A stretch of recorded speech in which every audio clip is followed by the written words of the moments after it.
resistance.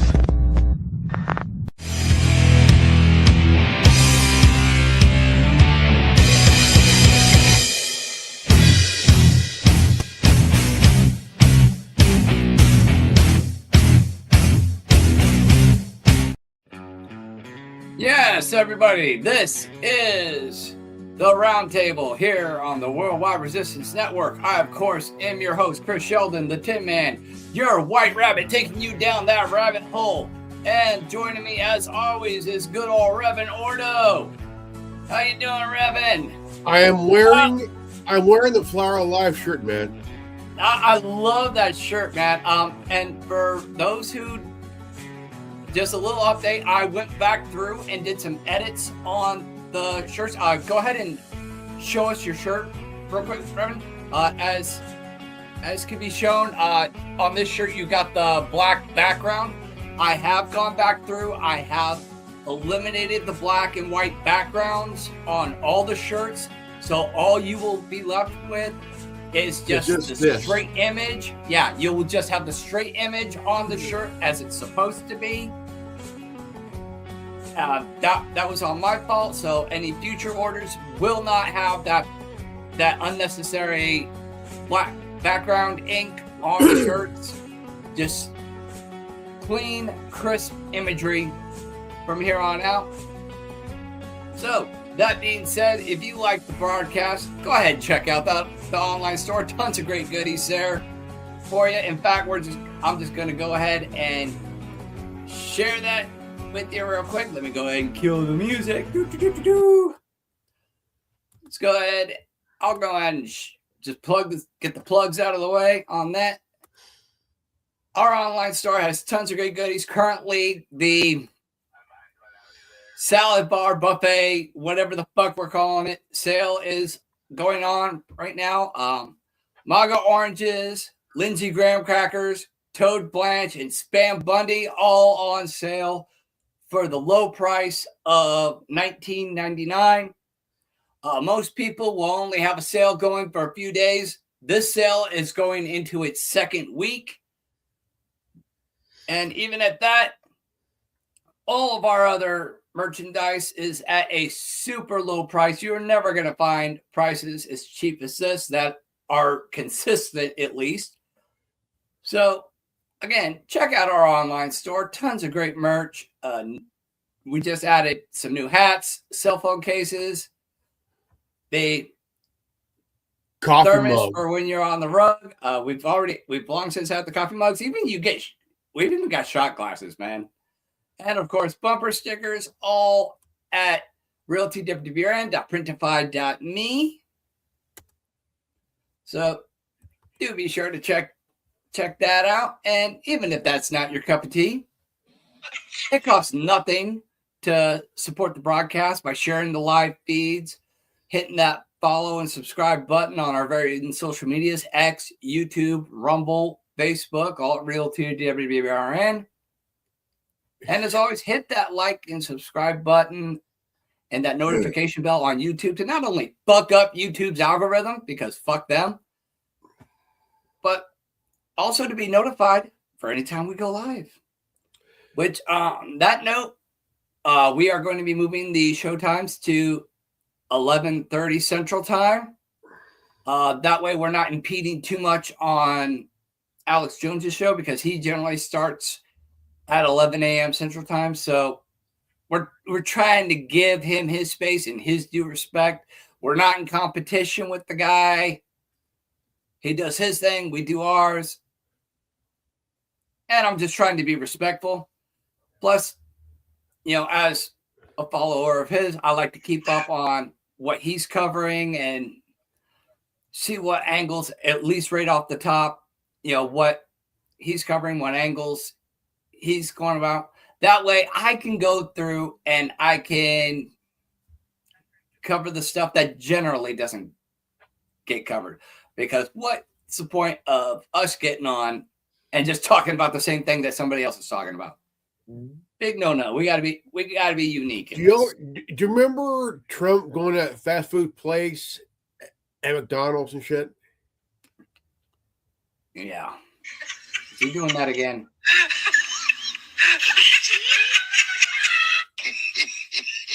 That's bad. That is bad. Yeah. Support the broadcast because we are not sponsored by any major corporations. We're not sponsored by APAC. All we have is the infamous Meth Monster Blue, the fictitious product that doesn't actually exist. So, again, support the broadcast by sharing the live feeds, checking out the online store, and, of course, being a part of the conversation.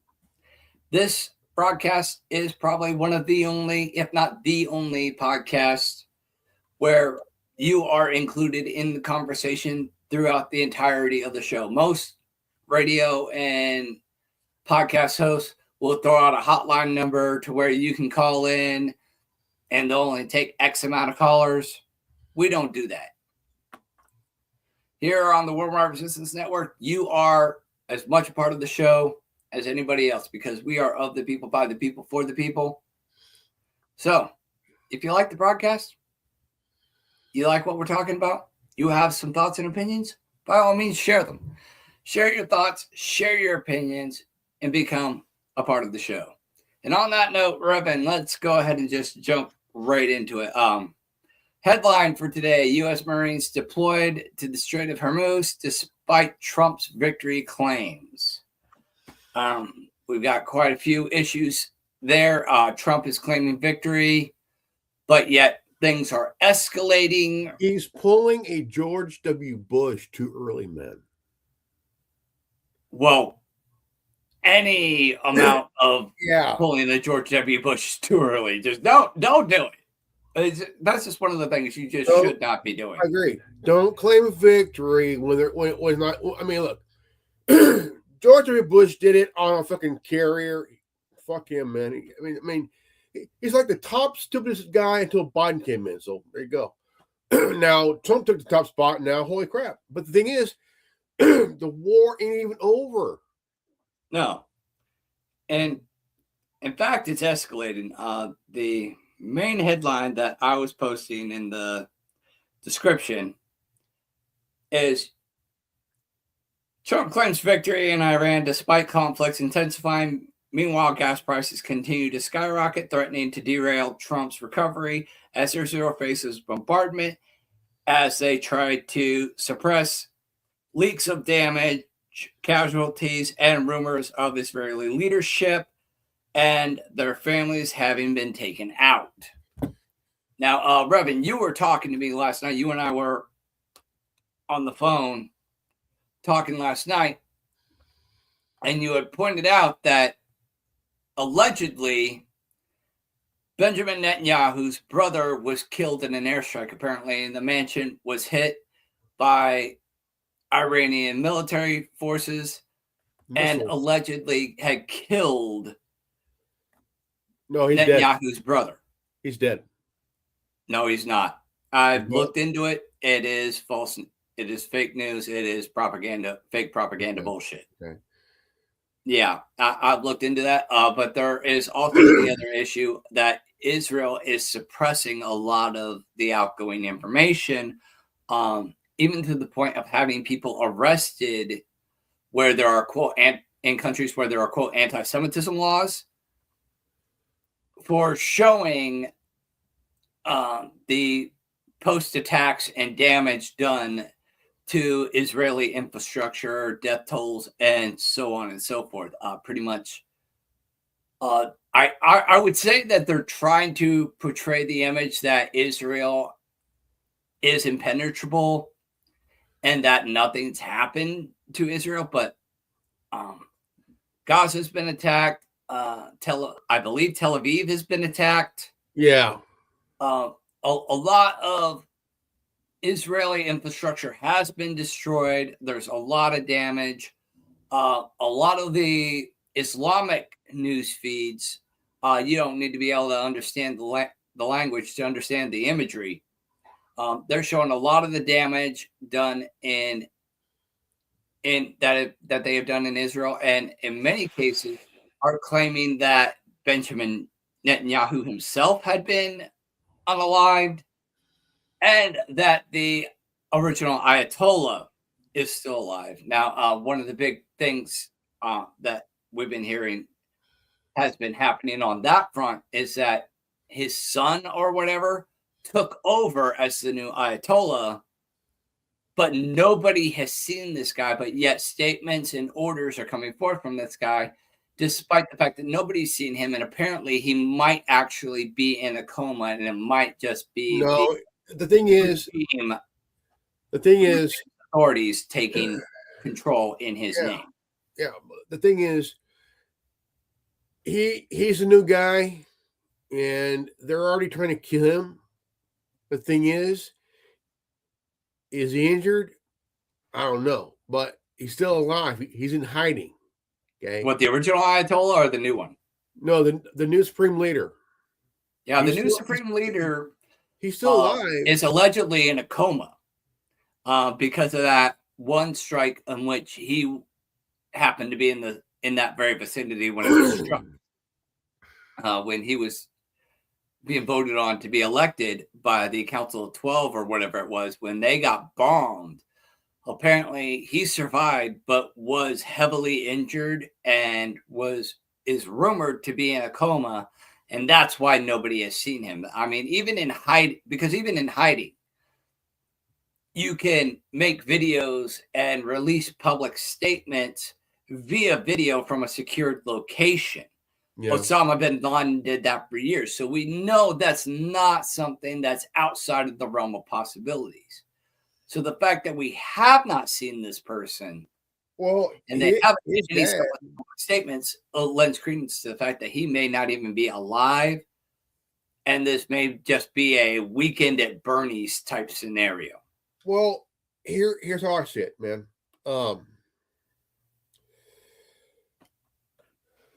They could claim he's dead. They could claim he's in a coma. Whatever they want to claim, you know. It's a back and forth of bullshit, you know. It is. Now, the thing is Netanyahu alive or dead? That's the question. Now, the thing is, his house got hit. Okay, his house got hit, you know. And Bashar, he's injured. Probably not going to make it, you know. His brother, he's probably dead himself. Probably, but we have no confirmation. At this point, it's just rumors. But with Israel suppressing any information coming out in terms of damage or casualties as a result of military retaliation by Iran, because they want to portray Iran to be weak and ineffective.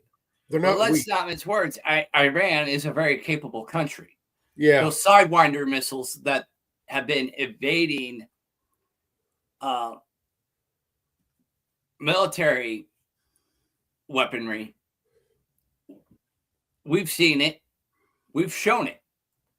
That's very impressive technology. And a lot of that they are getting from China. Who is very, very technologically advanced. So we cannot argue that Iran is not a capable country and capable of doing some damage in terms of any sort of retaliatory strikes. We're hearing that Iran sent in some drones, some very high, very I say it, a very highly sophisticated drones near the USS Abraham Lincoln. Yeah, we've been actually hearing that for a few weeks. They've been using a lot of drones near the Strait of Hormuz, and now Trump is, and in my opinion, this is a stupid move, just from a military standpoint. Little bit of background. I have friends who are former military, current military, have told me a lot of things, shown me a lot of things. So I know my shit, and I understand the threat escalation ladder and the steps and procedures. But in terms of military strategy, I think that Trump bringing the Marines in to put boots on the ground at the Strait of Hormuz is really stupid and a really bad move. Anybody watching who disagrees with me, feel free to chime in the comments why that you disagree and the reasons why.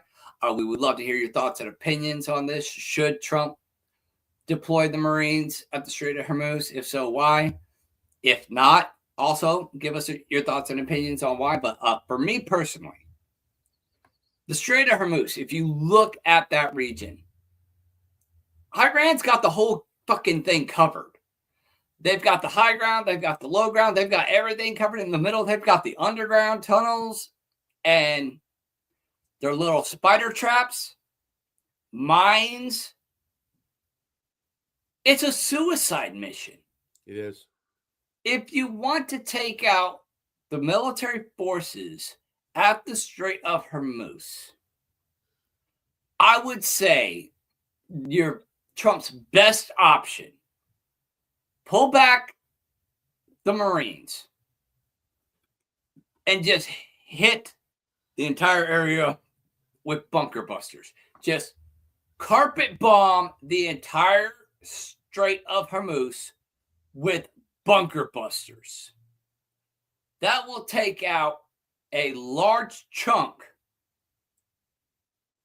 of their forces and their capabilities. It won't take out everything, but it will take out a large majority. Because a lot of their shit's underground. You got the mines, you've got the underground tunnels where these guys can just pop out of a hole. Well, the thing is, to do that, you got to do it from both sides. Because I mean, it's a whole. Well, the Iranians control their side. They don't control the other side. I could be wrong in that, but anybody watching, correct me if I'm wrong, but I'm assuming the Iranians only control the Iranian side of the Strait of the Port of Hormuz. If they did, for example, I think like, okay, well, how you how you wipe them out in a certain way? Well, because you never know. You can do a lot of damage with a bunker buster. Yeah. That's not out of the question. Only a handful of bunker busters would completely level the forces, for the most part, on that passage. Yeah. I'm surprised they didn't invent that during World War II. Shit. Well, technology develops as technology develops. Plus Trump has said, what was it, last year? That we've got all this advanced technology in terms of military capability. Why not deploy some of that? Okay. What do you got, Reverend? We're the most advanced military. Oh, dude, kiss my ass. Look, you got China, dude. You got fucking Russia, dude. You got let's see who else. I feel like ones. The United States is the only country that we're living in that has more bases across the globe than any other country. And who's threatening who? Yeah. We are. Let's see. We're pretty much an aggressor in this. Let's see the Middle East. Let's see, Panama, right? We got Okinawa. They got more bases there. What 12, 14 already? Like, fuck, dude. They got Germany. They got let's see. Fuck, dude, too fucking many. Why do you need 300 bases across the? You don't see a base. You don't see Venezuela having a base in Miami, do you? No, because we're the only country in the world that has bases all over the world. To say that we are not the police and enforcer for NATO it is laughable, to say the least. Now, I can understand wanting to defend one's sovereignty and one's nation. But the rest of the nations of the world seem to do fine just sticking to themselves and minding their own fucking business. I mean, none of these Asian countries, Europe, Russia, Africa, the Middle East, none of these countries have military bases in anybody else's country. We're the only ones. Yeah. And that was allowed because of NATO. Now, again, I'm a firm believer that we need to pull out of NATO. We need to be done with NATO. NATO should have fallen when the Berlin Wall fell. But that's neither here nor there at this point. Obviously, the United States is not going to give up ground any more than the Iranians are going to give up ground. And we all know Israel ain't going to back down. So Trump declaring victory at this point is a bold-faced lie and just basically ass-kissing gaslighting. Yeah. Because anybody who turns on the TV can see that the conflict's still not only going, but escalating. It's been escalating since it started, man. You know, yeah. I don't see it as a war. I see it more as trying to do a regime change. Well, that's what the war in Iraq was for. They wanted regime change because Saddam Hussein was fixing to drop the petrodollar. And they couldn't allow that. So Israel went in, told us that Iraq had weapons of mass destruction, even though they didn't. And the rest is history, as I say. I believe they even said that Osama bin Laden might have been hiding in Iraq, even though Iraq was very anti-terrorism, very anti-Al-Qaeda and Taliban, had very strict policies regarding terrorism, and just basically anytime terrorism tried to encroach in Iraq, Saddam Hussein opened a can of whoop ass on him. Like, he was not playing about that shit. No. We have some news here. From the outside, business travel looks like. What do you got? God damn it. Wrong fucking news. Good shit.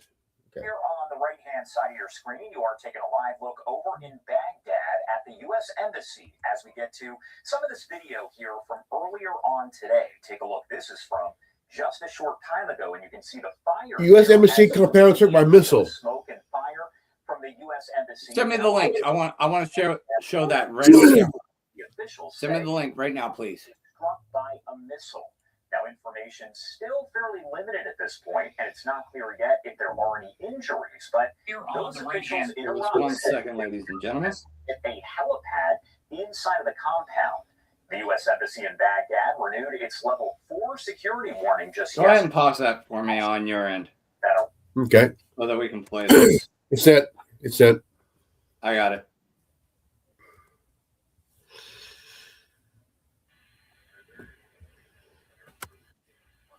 All right, we're going to go ahead and check out this live feed right now.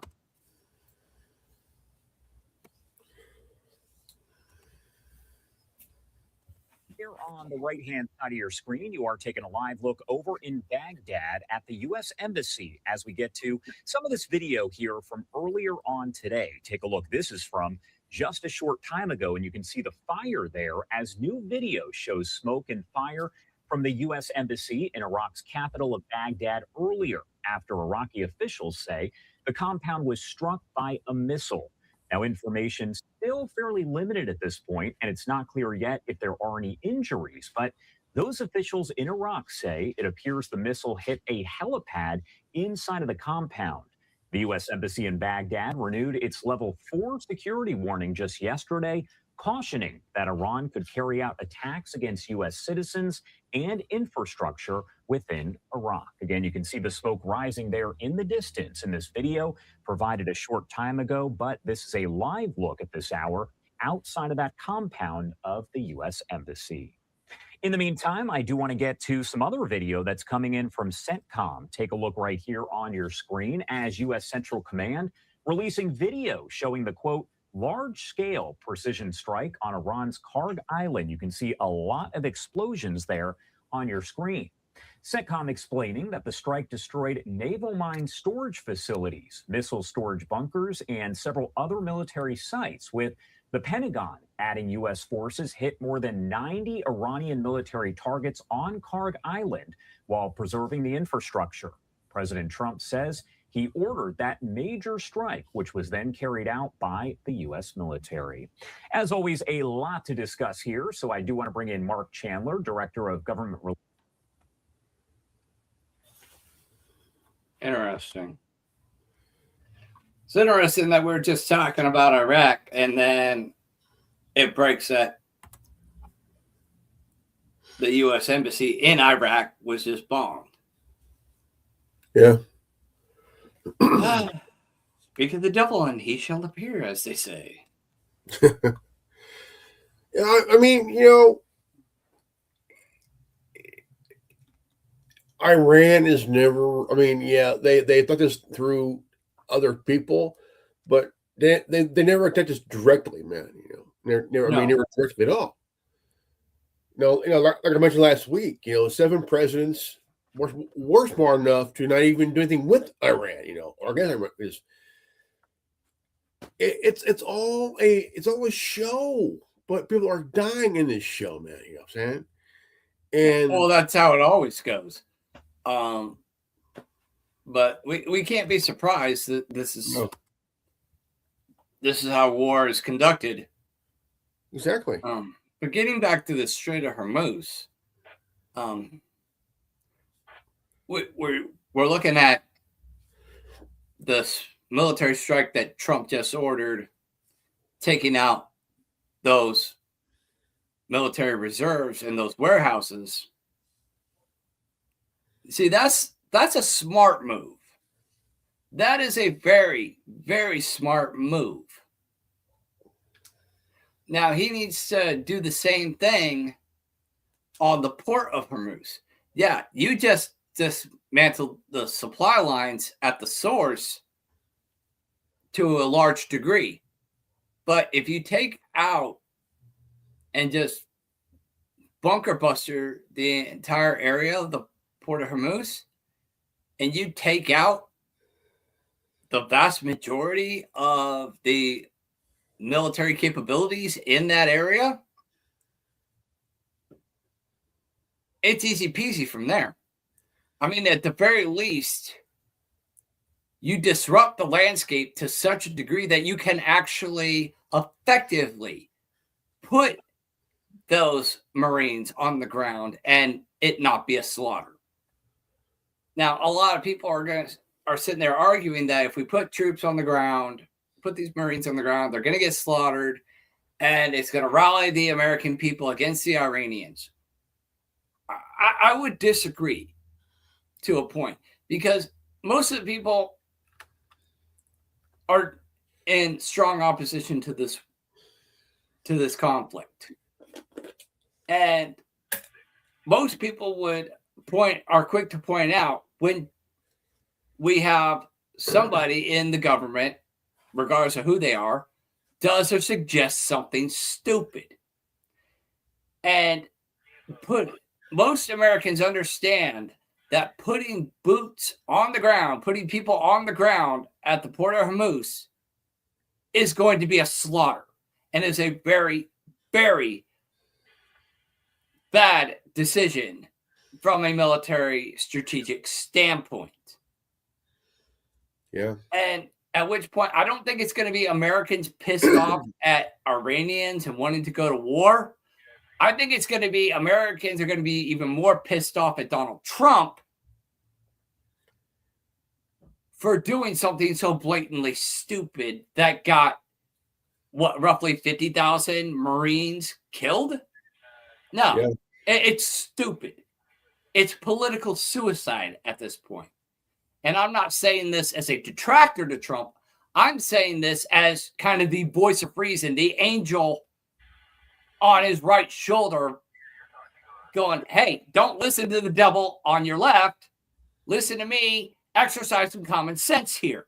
You're going to get people needlessly killed, and you're going to hurt your approval ratings and just make things worse on yourself. Just don't. Don't do this. Do this. And I will say it. The smartest move, and I'll say it again, and I'll say it until I'm blue in the fucking face. Don't send in the Marines.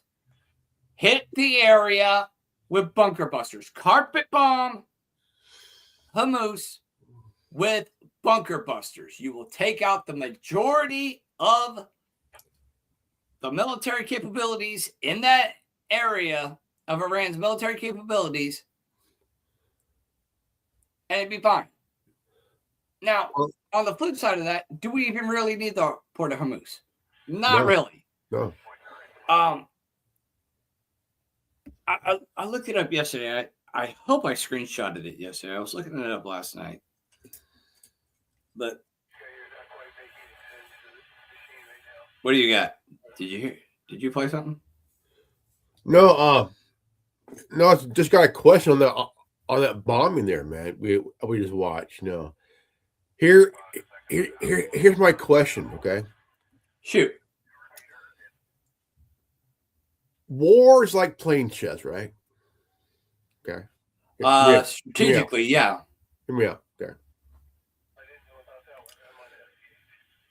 What if that's not the spot we're told it was hit, right? This is thinking More misinformation. That too, but also, what if it was set up to be that, to look like it, kind of the wool over the eyes of people, right? They're thinking, oh, here's where's the spies are at, right? I can think here, and they hit it, and it was nothing there. Yeah, it could also be one of those things to rally the people to war. This was used during war. I mean, this district was used during World War II with a ghost army, Yeah, and plus, what if we were being fed false information through the fucking news, man? It's been that way for years. Yeah, and we got it all through the war on terror, undoubtedly. So I would not be surprised if this was a deliberate attack or just maybe even media spin in order to rally people behind this conflict. Because right now, most Americans, including military personnel, are strongly opposed to this conflict. But hitting an area like this, very strategic, would rally the American people to the cause, as we've been discussing. So we need to be very mindful about what really happened, why, and who stands to gain the most. Yeah, you have a former Marine who stood up, said, "Hey, we don't fight for Israel." Yeah, and he wound up getting his arm broken in the confrontation.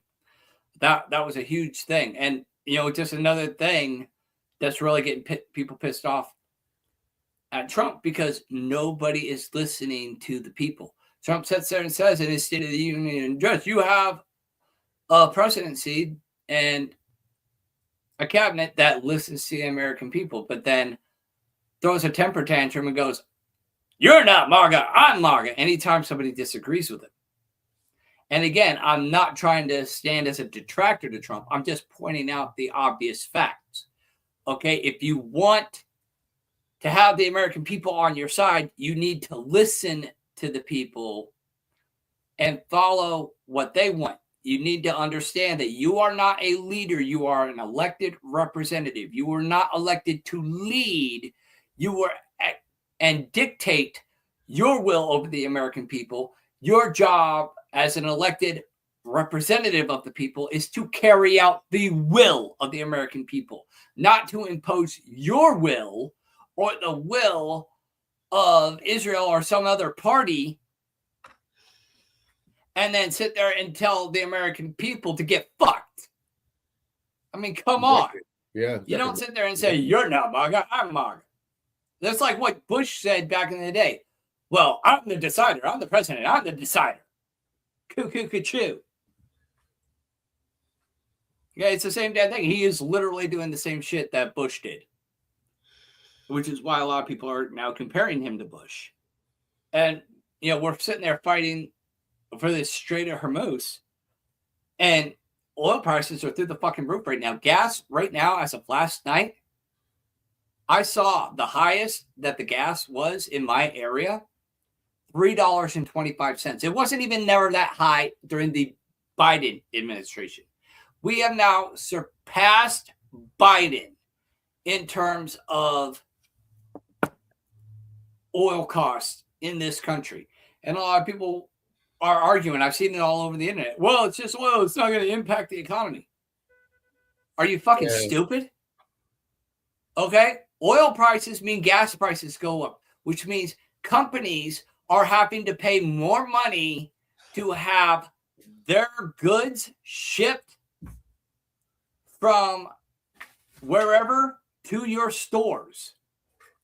So they're having to charge more money. The stores are having to pay out more money because the companies who are transporting these goods, the companies who transport the goods are having to pay more in gas. So they are going to charge the supplier. Let's just say Foster Farms chickens. Okay, you have trucks that drive for Foster Farms chickens. Even though a lot of these companies have their own trucks, some of these companies have their own trucks, some of them contract trucks. Okay? Exactly. Either the contractor is going to hit Foster Farms directly, which is going to increase costs to supplement the difference in gas prices that the contractor is having to pay to transport the goods, or the supplier with their own trucks is going to have to pay it out of their own pocket regardless, directly.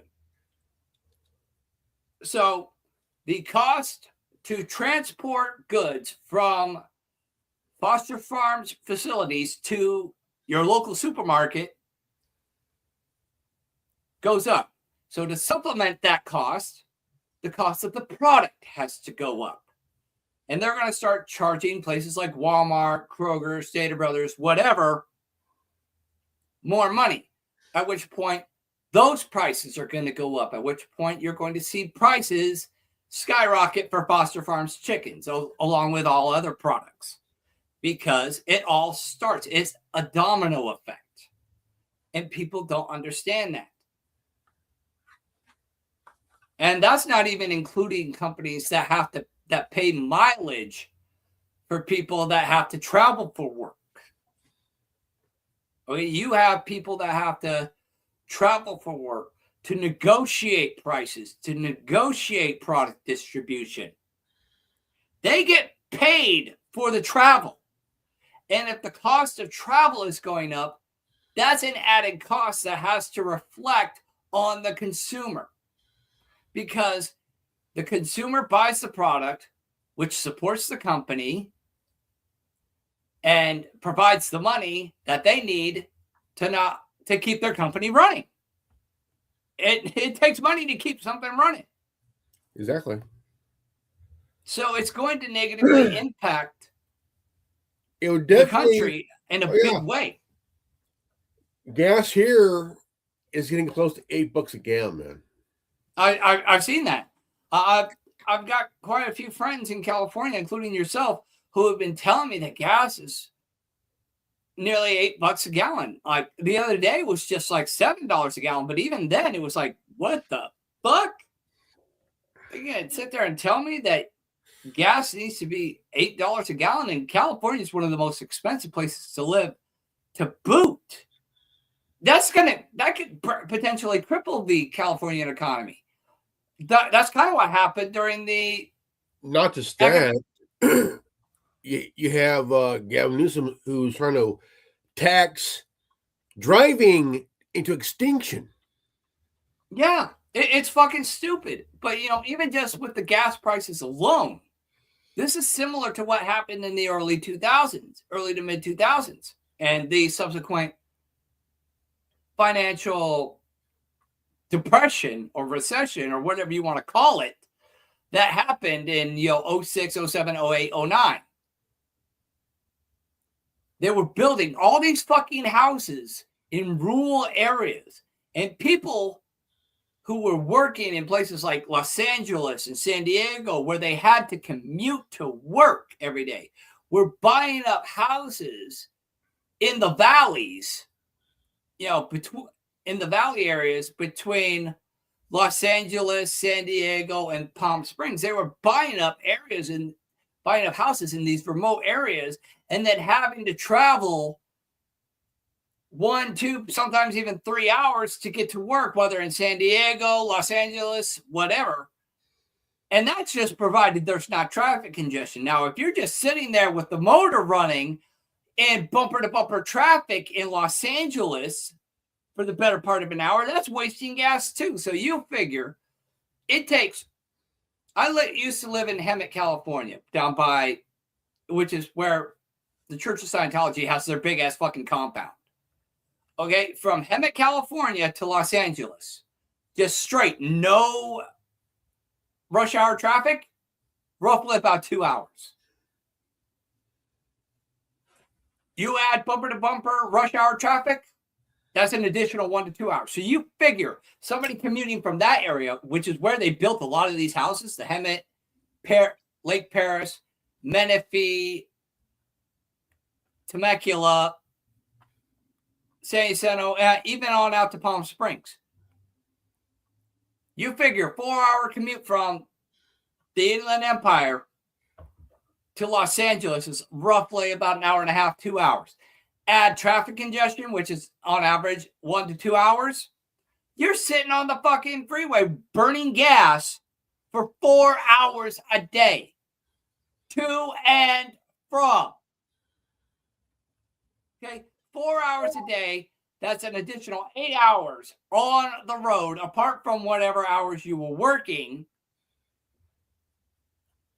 That's a lot of gas.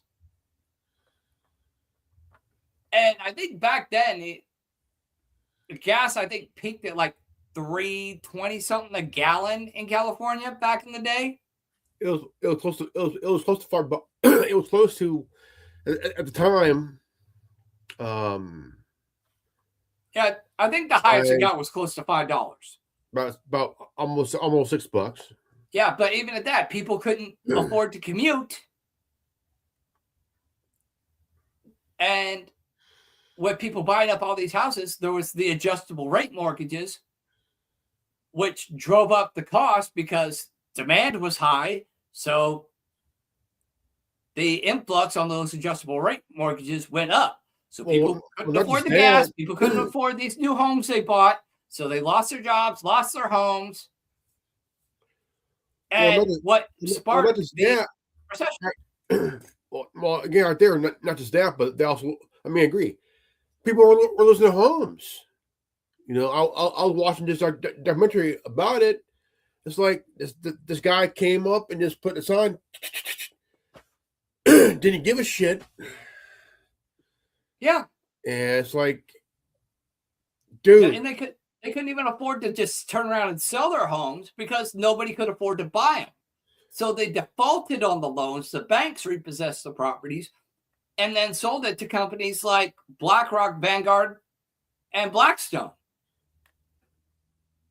Okay, that's where those companies really started to thrive because they came in and capitalized. Because when people lost their houses, the costs went down on these adjustable rate mortgages, and then companies like BlackRock and Blackstone swooped in and bought them up for pennies on the dollar.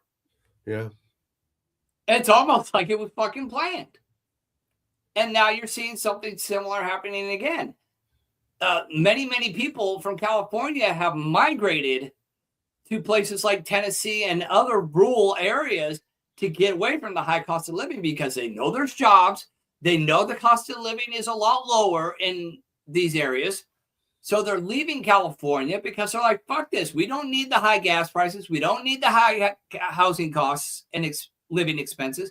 We don't need Gavin Newsom charging us, raping us in the fucking ass on a fucking carbon tax,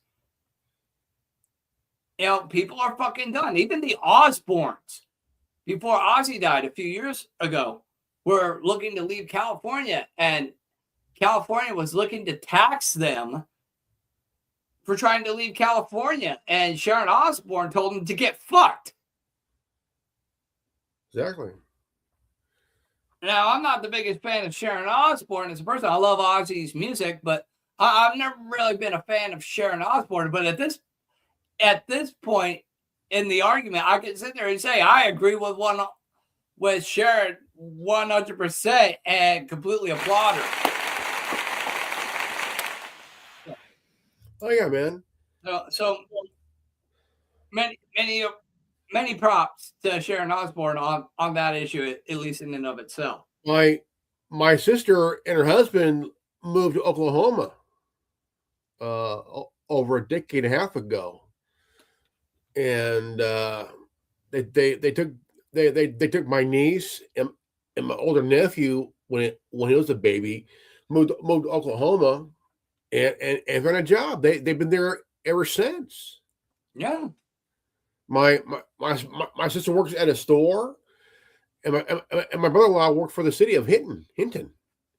On that, hold that thought for 1 second. I want to throw this out there to our audience. We got quite a few people tuning in right now.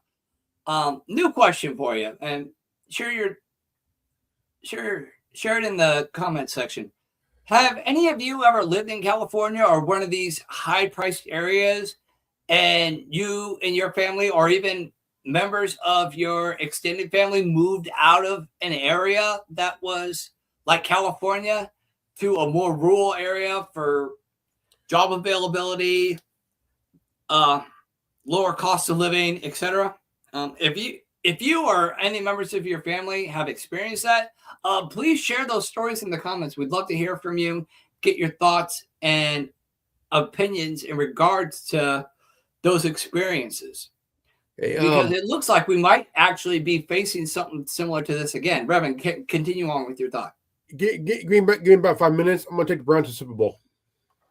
Have fun with that, my friend. And when you're done, I don't know if you can hear me, but Reverend, when you're done taking a shit,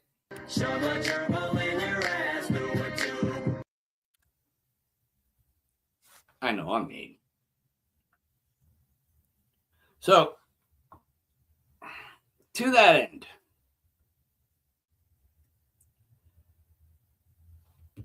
do we even need the Strait of Hormuz there?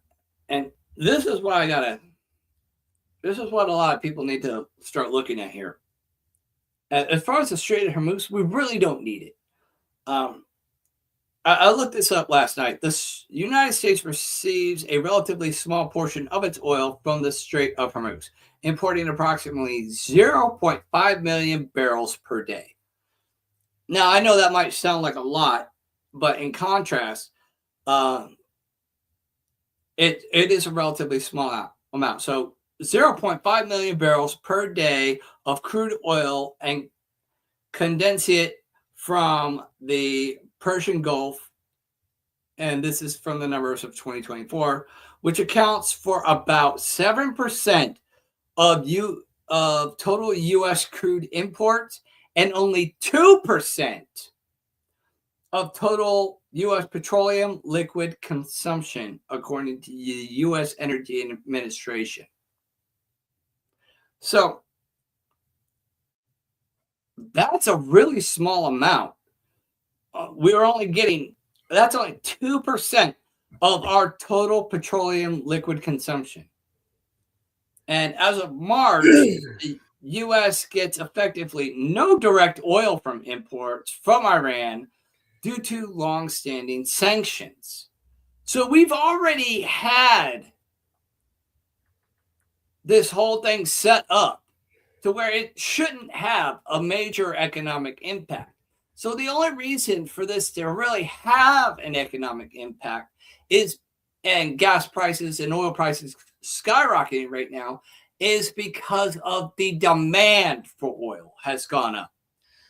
Because you have manufacturers now having to produce more tanks. You got military manufacturers who have to produce more tanks, more Humvees, more planes, more helicopters, you name it. They have to produce more and more.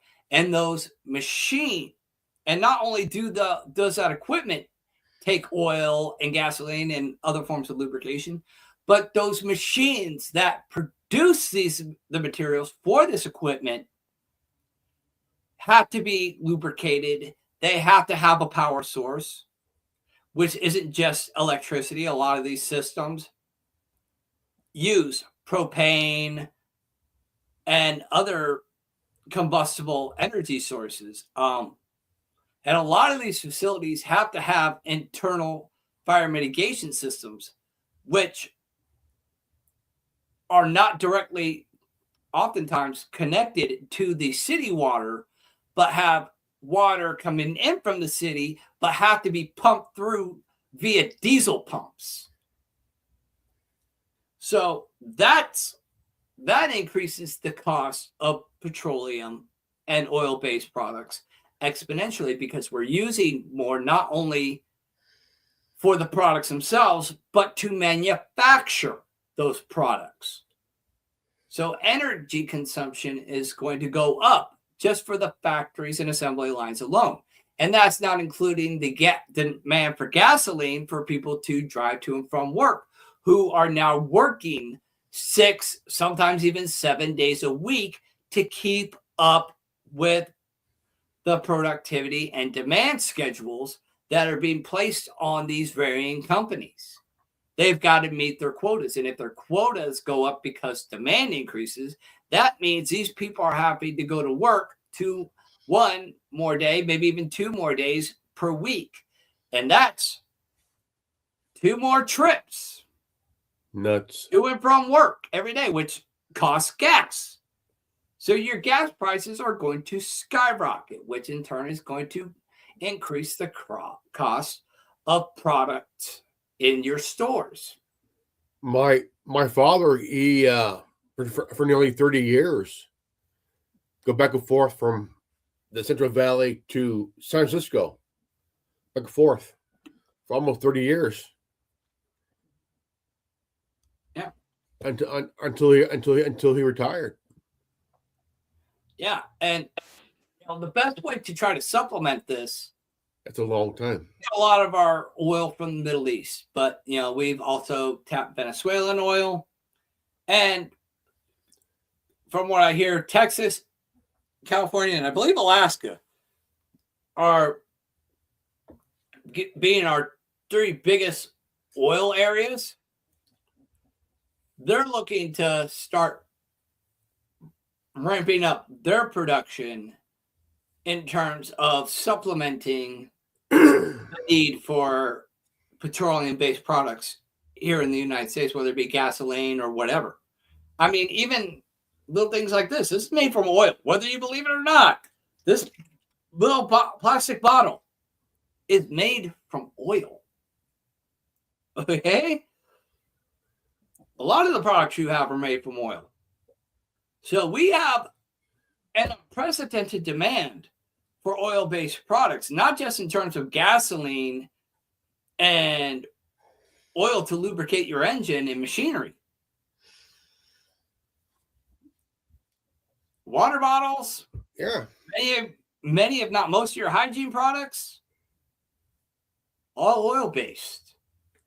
Even many of your pharmaceuticals, if you're on any form of medication, odds are it's a petroleum base. And a lot of people don't know this. So if the cost of goes up, if the cost of oil goes up, everything goes up. Yeah. Because you have areas around the world. Around.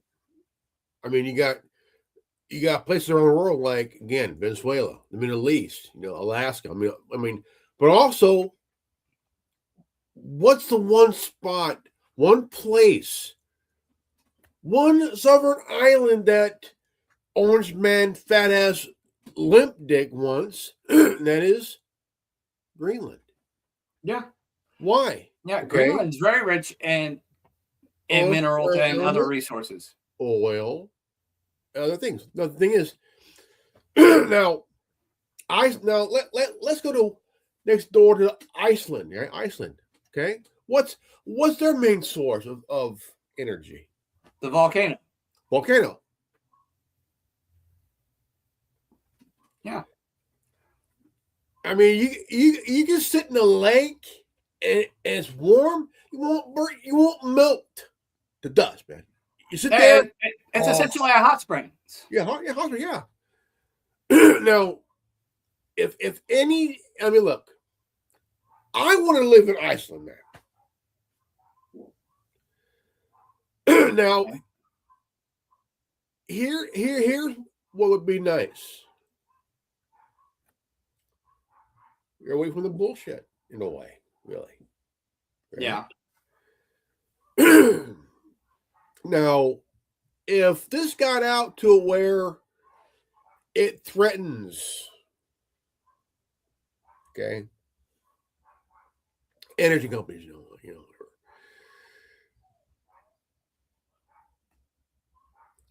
I have a feeling in years to come, Iceland might be a target next.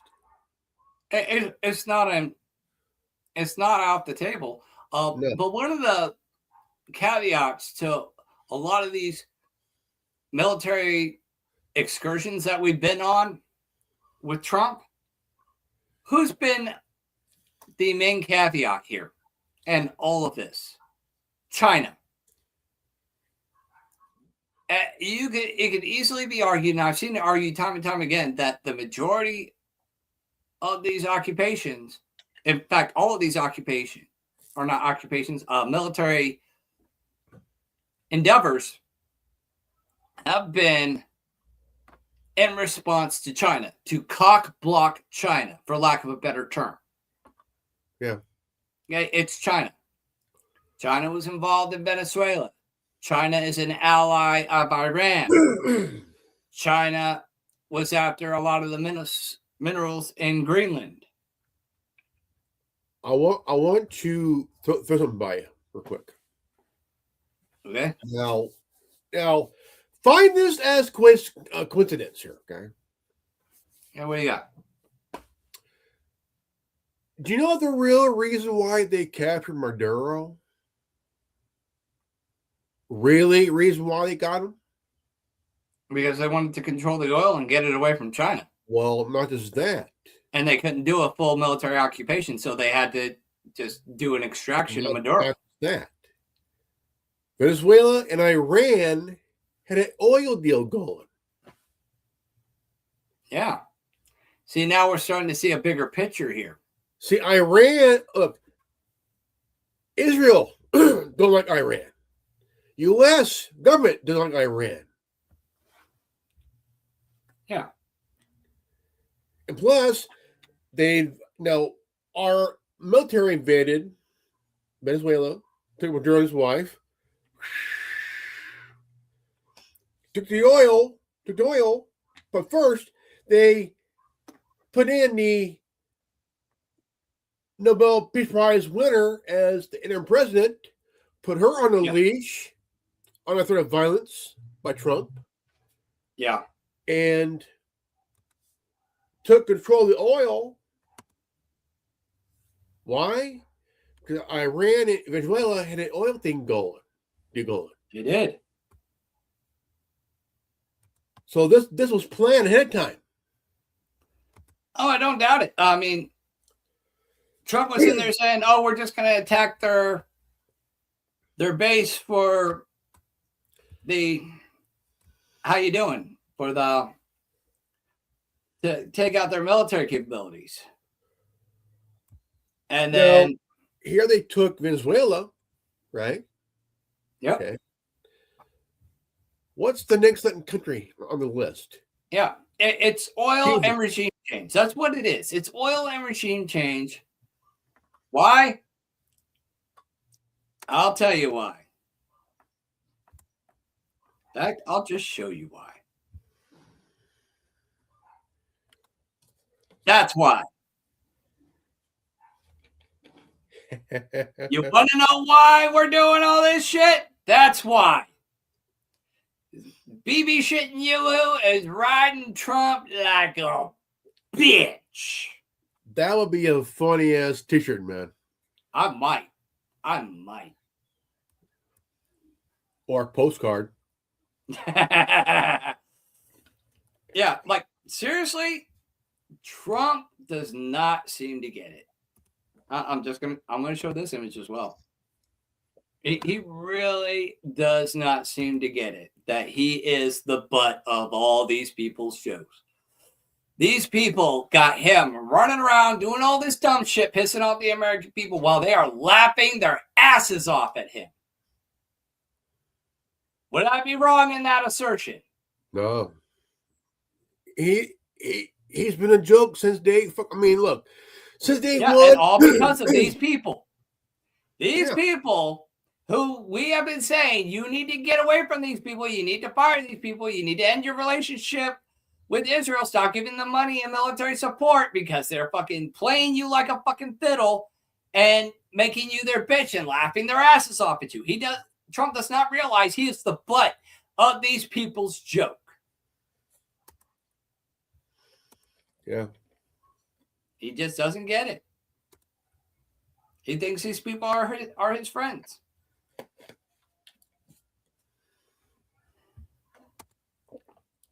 Some people just don't understand.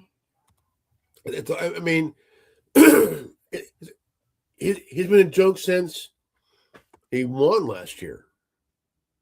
Yeah, I mean, he started off good, but then just veered off course, and now he's just so far off course. I don't know if there's any way to really course correct.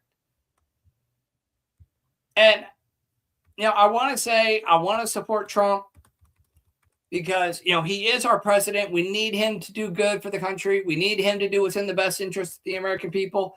He's the sitting president. We need him to do the right thing. We need him to go against the globalist system and not work for it. I say good luck with that because he has his head up. He has his head up their ass. He does. I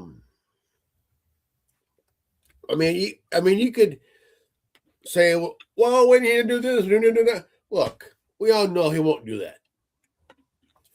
No. He has never ever listened to. I mean, look. No president has ever really listened. I mean, look.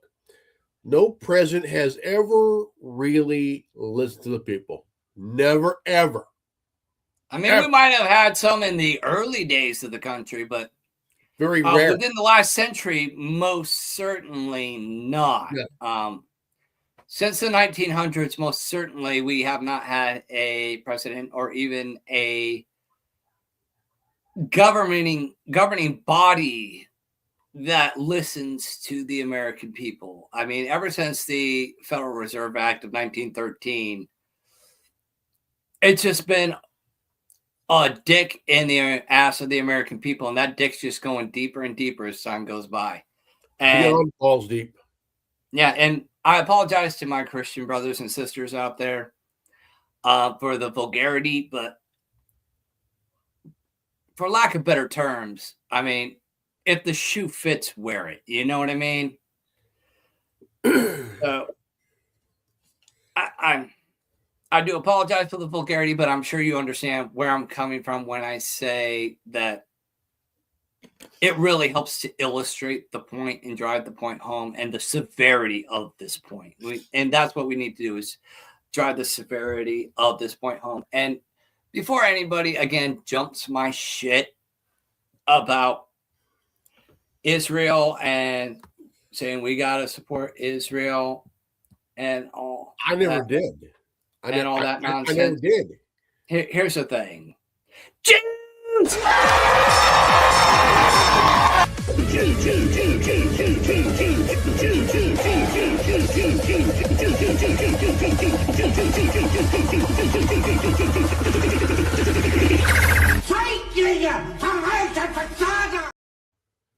So for anybody who wants to jump my ass about, oh, you need to support Israel because it says so in Genesis. Okay? Does it say to support these 5 assholes? Okay? Benjamin Netanyahu, Jeffrey Epstein, Rothschild, J.P. Morgan, George Soros. These are your problem children. Okay? And they're sitting there hiding behind Judaism. It's like, seriously, if you didn't know these people were Jewish, would you have thought they were Jewish just looking at them off point? If you didn't know who these people were, would you think that they were Jewish? No, because Jewish people don't traditionally look like that. When they left the promised land, they weren't white. These people are white as fuck. Okay? And these people who are the Jabata Jews. It's mostly Eastern Europeans. They're Eastern European converts who are now hiding behind Judaism to commit crimes. I mean, you look at fucking Rothschild, Jacob Rothschild. The world hates this guy. I mean, and these people hide behind this idea. God says you to bless us in Genesis 12, 1-3. Okay, do you say bless Jeffrey Epstein for raping and killing little kids? Okay, how about George Soros? That man worked for the Nazis and did unspeakable horrors to his own people, and to this day laughs about it and gloats and smiles and said it was the best time of his fucking life. These are the people you need to bless? Okay, and I understand, oh, the Bible says bless your enemies. Okay, does that mean giving your unwavering loyalty and support and money and military resources to these warmongering nuts? I mean, the Rothschilds have been funding both sides of every major war since the time of Napoleon. Benjamin Bibi Netanyahu is a war criminal who's perpetuating a lot of these Middle Eastern conflicts, because if there's a time for peace, he has to step down and he has to face a military tribunal for his war crimes. He's even a traitor to Israel. Yeah. The Israeli people hate this guy. The Israeli people hate this guy in particular. They hate the majority of these people in particular. So if you're going to support, if you want to say support Israel and bless Israel, bless the people of Israel, not these assholes. Because when we talk about Israel and we talk about the corruption coming from Israel, we're not talking about the Jewish people. We're talking about these 5 assholes and their constituents and their supporters that are the problem. In Genesis, it's not Genesis, in the Old Testament, after Israel took control of the promised land, after they were in the desert 40 years, they went into the promised land, they took it over, and God says to Israel, I'm going to wipe you out of existence. And the Israelis were like, whoa, what did we do? We haven't done anything. Why are you going to kill us? Well, this asshole over here is worshiping idols in his house, so I'm going to wipe you all out. So they're like, oh, hell no, God, cut us a break here. We'll handle this. They went over to dude's house, and they unloaded on his ass. Okay, they were not having it. Like, dude, you're going to get us all killed for your bullshit. And that's what these 5 people are doing. This is what these 5 people have been working for since before World War II. They want to use the shield of Israel and the Jewish community and anti-Semitism and use it as a shield to deflect away from their criminal activity that even their own people are opposed to, because they know that their behavior, the behavior of these 5 assholes and their constituents, is making life harder for the Jewish people overall and alienating the Jewish people from the rest of the world who just want to live their lives in peace. Okay? So if you want to support the Jewish community, exactly, and you want to say that God commands you to bless Israel, bless the people of Israel, love the people of Israel, love and support and befriend those in the Jewish community. But understand there is a difference the true Jewish community and a bunch of psychopaths who are hiding behind Judaism to get away with their war crimes and subsequently alienate the Jewish community from the rest of the world and make life harder for your average Jew. The mid 1990s, man. There's a alleged peace treaty between Israel and Palestine. You know, this is when Yasser Arafat was still alive. You know, before he died, and Bill Clinton was president at the time, and the peace treaty was signed on the White House grounds. Yeah, and a lot of people were quoting biblical prophecy back then, stating that this is the peace treaty that brings about the Antichrist. And that Bill Clinton might even be the Antichrist. Yeah, but the Prime Minister of Israel was assassinated 2 years later. But guess who's involved in that? Benjamin Netanyahu. Exactly. Again, war crimes. And it's well known, but he can't be prosecuted until there is peace in Israel and he can be made to step down. So long as there are war times, he's enacted war times powers, which means he can stay in power indefinitely, which means he does not have to face criminal prosecution for his criminal activity. So he needs to keep these conflicts going. Even if he destabilizes Iraq and destroys Iran, if he takes out Iran, that's why his next target is Turkey. Because he needs to keep the conflict going. Otherwise, he goes to jail. And it's, no, Mama, I'm bilingual. There's a difference. No more grilled cheese. No more locked doors. He was removed the first time. Yeah, but he didn't face criminal prosecution. And he weaseled his way back in power. Now, Trump says the war is over. They've got a new regime in power, whatever. This is what needs to happen. Trump needs to go to the Middle East because they're already the Iranians are saying they're not going to stop. They're dug in. They're not going to stop. And what Trump is failing to understand is that life for these people in the Middle East is not as cush as it is for people in the United States. The United States have become weak and complacent. These people have never lived a life that could allow for them to become weak and complacent. Okay? These people are willing to fight and die for their beliefs and for their God and their country.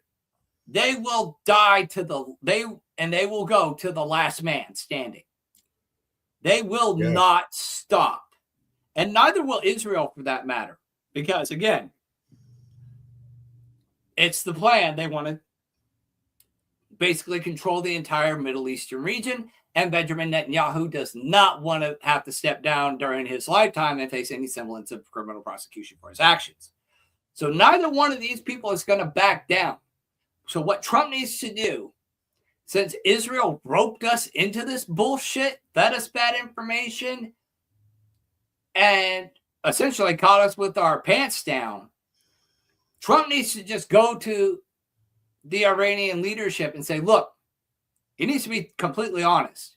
He needs to take Andrew Tate's advice and own responsibility and be a real man who takes responsibility no matter what. Because Andrew Tate, he's got a great quote, and I live by this quote, that a real man understands that everything is his fault. If he goes outside and it starts raining and he gets wet, it's his own damn fault because he should have checked the weather and brought an umbrella. So Trump needs to go in there with that type of mentality that everything is his fault and own, I got duped. That is my responsibility. I want to make this right. We understand who the problem is.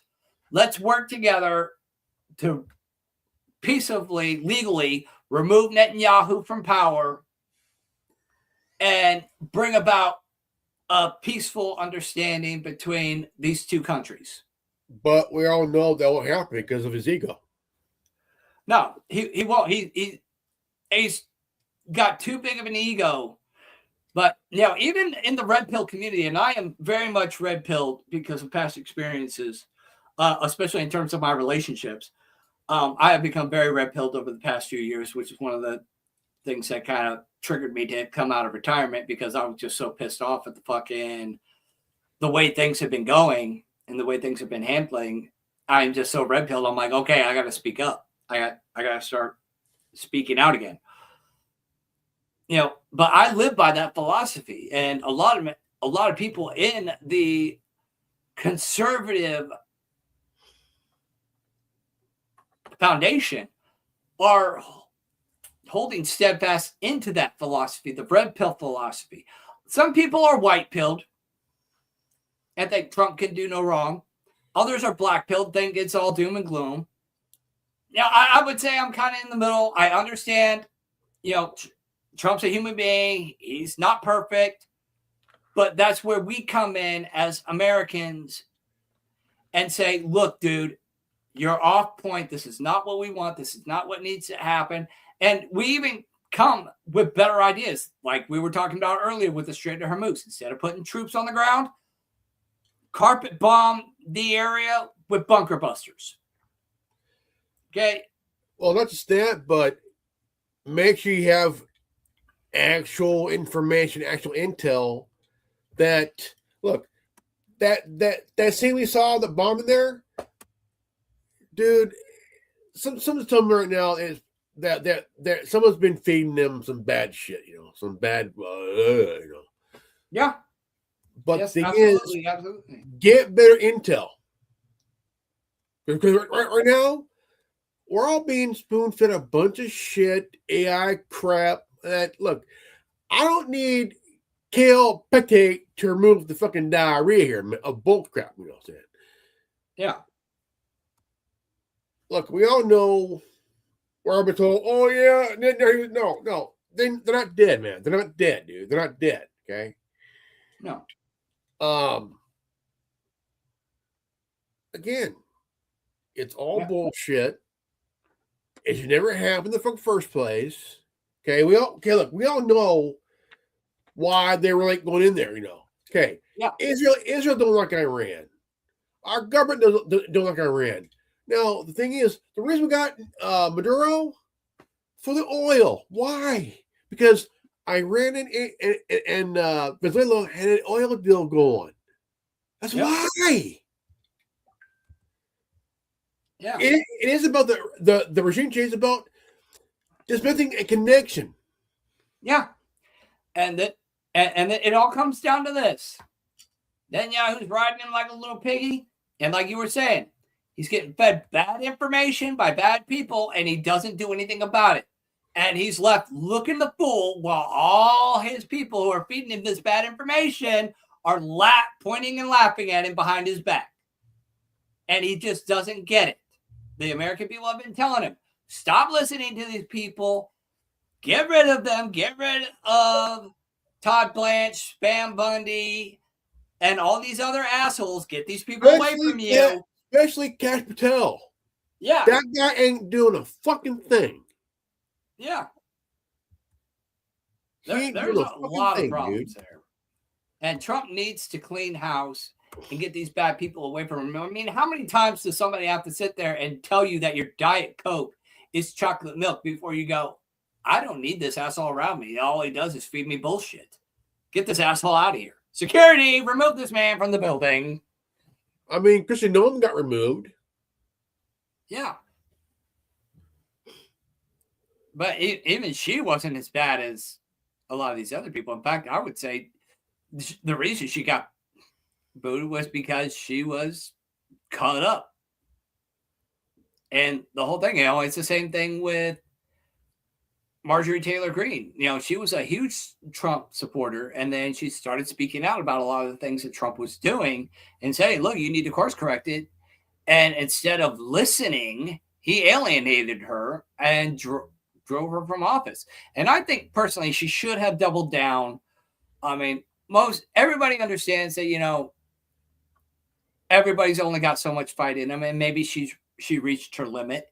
And that's fine. But me personally, I would have liked to have seen her stick it out and continue to push back, because we need Trump to listen to the right people and not alienate them. Okay, he's listening to the wrong people who are laughing their asses off behind his back, who are essentially the friends that stabbed Caesar in the back. It's the same damn thing. Okay, it's the old fucking, what is it? Fuck. I just had it. It's the old Shakespearean tragedy. His friend, Caesar's friend, stabbed him in the fucking back. And that's what's happening here. These people who are his trusted advisors are stabbing him in the back. And the people are warning him, just like they warned Caesar. It's like, dude, these people are fucking bad. They're going to stab you in the back. Caesar didn't listen. And Caesar wound up getting stabbed in the back. It's the same damn thing. The people are telling Trump, dude, these people are not good. They're stabbing you in the back. They're fucking you over. They are undermining what you're trying to accomplish. And they're probably going to get you unalived. No, you're not MAGA. I'm MAGA. If you don't agree with me, you're not MAGA. Hey, masturbator. Like, and seriously, now he doesn't see his follies and the folly of his actions until he sees the backlash from it and sees that what he has done was the wrong move. Until he is forced to see the repercussions of his bad decisions, he doesn't course correct. But then he continues to listen to the same people that continue to lead him down destructive paths. Exactly. He needs to just get it through his head. Trump, this is not me opposing you. This is not me telling you that you're a bad person. Okay? I am telling you, as others have been telling you, these people around you are not your friends. They are fucking you over. They are stabbing you in the back, and they are laughing all the way to the bank at your expense and at the expense of everything you are trying to accomplish. You need to get rid of these people and get good people, real patriots around you, and stop allowing these assholes to alienate you from true patriots who support your agenda. Please, for the love of God, listen. And not only listen, but hear and understand and follow that we are trying to help you. Because if you fuck up, it doesn't just fall on you and your reputation. We're the ones that have to pay the price. It's our blood. It's our finances. It's our way of life that are largely effective. Okay? We understand what you're trying to do. If you're trying to make America better for Americans, we're all for it. Okay? We don't want things being harder on us. So if you're trying to make life better for us, please listen to us, because we're on the same side, because we stand to gain the most or lose the most. So please, for the love of God, Trump, listen. And we're not holding your feet to the fire because we want to burn your feet off and eat them. Okay? We are holding your feet to the fire because we want a better life. We want a better America. And if that is your objective, please listen to us and work with us. Please, Revan, I think you have a thought. Go for it. U.S. offers up $10 million reward for information on Iran's supreme leader, senior officials. Wow. And let me guess, Israel is going to tell Trump some information. They're going to be up $10 million. That is probably going to be bullshit.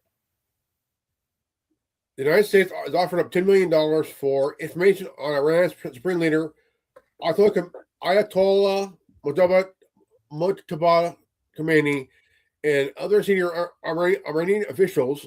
Their reward targets 10 officials associated with Iran's Islamic their Revolutionary Guard Corps, which the United States is designated as foreign terrorist organization. Go figure. The Defense Secretary Hegseth said Mojtaba Khomeini is likely disfigured in a U.S. airstrike targeting Iran leadership, and that over 15,000 Iranian targets have been hit since Middle East conflict began. You mean invasion, you fucking asshole. Yeah. Cocksucker. That's pretty much what it is. So again, we need Trump to course correct here. Again, I'm not trying to pick on him. I'm not trying to be mean, but I understand the severity of this situation and what needs to happen in fixing this country, because we're directly affected by this. So anything he does, good or bad, it's going to affect us. So yeah, we're not going to go against our own interests here. So Trump needs to trust us and listen to us. Pentagon elevates investigation in Iranian school strike. Yeah, that does need to happen. But, even the Pentagon told him, don't do it. This is a bad idea. But, yeah, he listened to people like Lindsey Graham. Okay, the Pentagon are trained military personnel. They understand war. They live, breathe, and die war. They understand military strategy. It's their whole way of life. Why the fuck are you going to listen to Lindsey Graham, an attorney who has no military experience whatsoever? Why are you going to listen to this person over military generals who have decades of experience and an intimate understanding of war and military strategy? That makes no sense. What you got, Revan? Well, I'm just going to look here. Now, Brazil's jailed ex-president Bolsonaro, who she was ousted by a Obama backed coup. Okay. She's in hospital after feeling ill. Mm-hmm. Interesting. Wonder what she knew. Exactly. We will not be surprised to hear if she winds up unalived in the coming days or weeks. Very interesting development there. Thank you, Revan. What else you got? Still lawmaker grilled former special prosecutor Nathan Wade over Georgia Trump election case. Yeah, that's still up in the air. I'm hearing a lot of states, including conservative states, are suing the DOJ to not release the files and documents pertaining to those investigations into election fraud, which you'd think that the Republicans would want that, because the Republicans are mostly the ones who are trying to pass the SAFE Act. So if there is election fraud, you'd think these people would want it. But you got to figure most of these people are fucking rhinos. And that's due to what? The 2020 election, or was it which one? It was mostly the 2020 election investigation, but there are also investigations regarding current election fraud in special elections, midterm elections, and as well as the past presidential election. I believe they are looking into all of it, because there's been a lot of election fraud. You have the remote controlled mail ballot. You have the mailed ballots. You have the UPS trucks, not UPS, USPS trucks in truckloads dropping off packages full of Biden ballots. There was a lot of issues there. A lot of these came from China when they were supposed to be made. Unfilled out ballots were supposed to have been made in Taiwan and then shipped to Venezuela, then on up to the United States. That's another reason why we were allegedly going after Maduro in Venezuela, was because he had an intimate understanding of the election fraud that was going on, because a lot of it was being filtered through his country, as well as a lot of the money laundering. A lot of the money was being filtered through his country as well as through Cuba. So that's why a lot of that happened. And it's not just the oil. It's because Maduro knew too much. And many people could argue that for either side of the coin, that they wanted to get that information or they wanted to suppress that information. Okay, Iran-linked hackers take aim at U.S. and other targets, raising risk of cyber attack during war. Yeah, that's another angle that I've been meaning to talk to, and I keep forgetting to talk about it. I was going to talk about it on Tin Man TV this past Wednesday, but I forgot. I never got to it. But we got the risk of sleeper cells in the United States. Now, I met a lot of people arguing that if there were sleeper cells, they would have been found. Well, if you have the FBI, who's not entirely on board with Trump, and a lot of these agencies in whatnot have been intimately involved in terror attacks in the United States in the term false flag, or I would prefer to say staged managed government-sponsored terrorism, staged managed events, such as 9/11, Oklahoma City, and so on. It wouldn't be surprising to me in the least if these cells did exist, despite arguments to the contrary, and are being kept in place by the FBI and CIA so as to carry out terror attacks on the homeland, such as taking down the power grids, which I think there's 6 main nodes that you could just go up there and just open fire and it would take out the entire power in the entire region. Okay, this isn't like a regular transformer. These are like big fucking facilities. You hit do I think you hit a certain spot, the whole damn thing goes down, and it takes months and millions of dollars to fix. Do I think that there's super cells here in the United States? I would say yes and no. Yes, because it's been told through the news. I think it's one big mind fuck, man. He's my fuck. But plus the threat to California by Iran. Big mind fuck, dude. Completely, Yeah. What was that like? Iran was threatening California, but then they decided not to because Gavin Newsom already destroyed it. That's the joke going around. It's one big mind fuck. I'm not buying Iran attacking the West Coast. Look, that's to me that's bullshit. Bullshit nonetheless, man. It's nothing more than meteorical propaganda, thanking to Edward Bernays, that Godfather bullshit there, Yeah. It's all propaganda to get us to look when we're like, well, again, it's more fear porn to probably rally the people to the cause of war. Just like what I think, if we are going to have an attack, it's going to be something like 9/11 that would push the American people to support a war in another war in the Middle East. Because look at what happened on 9/11. The American people were united. They were pissed off. They wanted retribution. And they were all for going to war in the Middle East, regardless of who it was with, so long as we got the people responsible.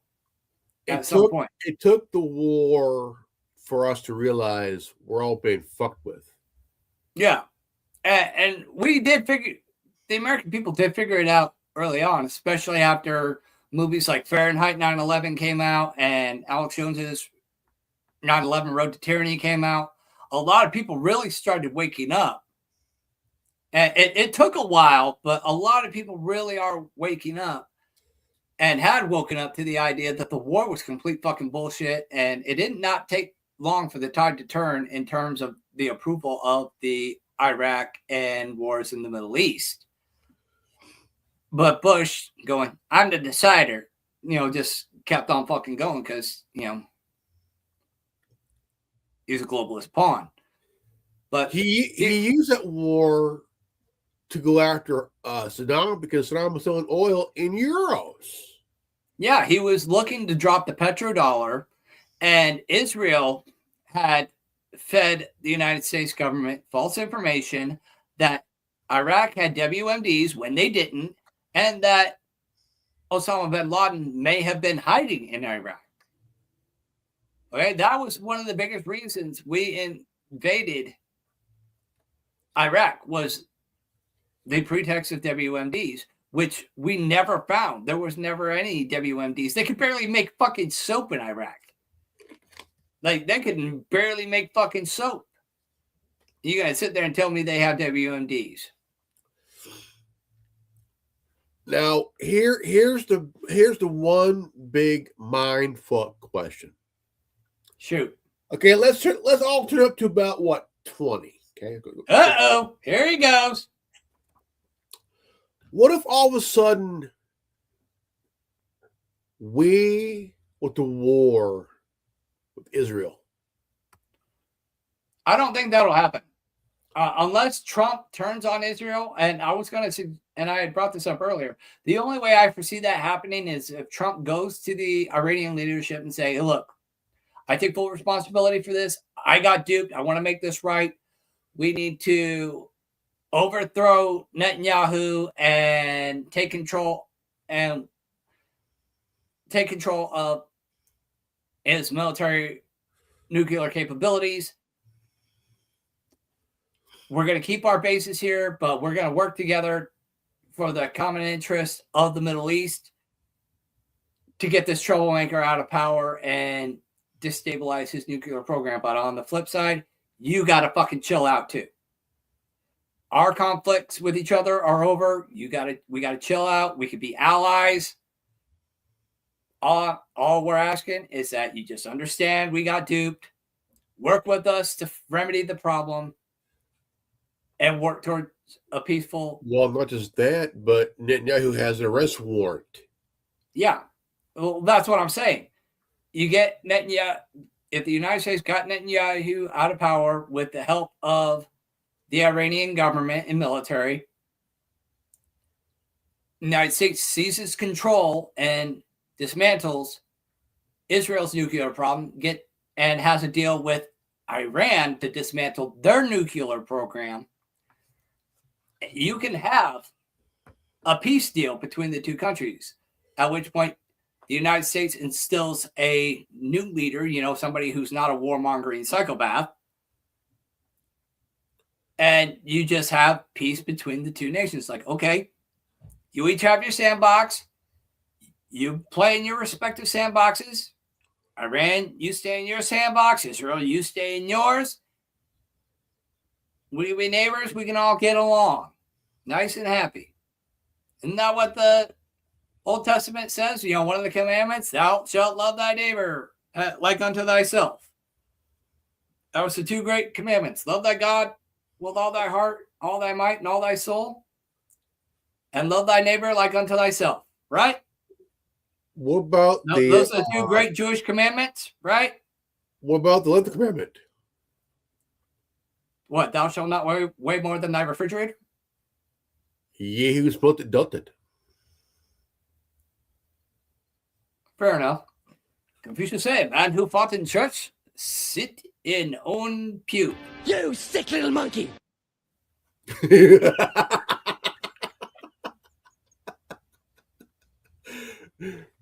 Okay. So, the prospect of terror cells, but shifting back to the prospect of terror cells in the United States, that is, I think, is the prospect. We've already seen some lone wolves going out. You have that shooting at that nightclub in Texas.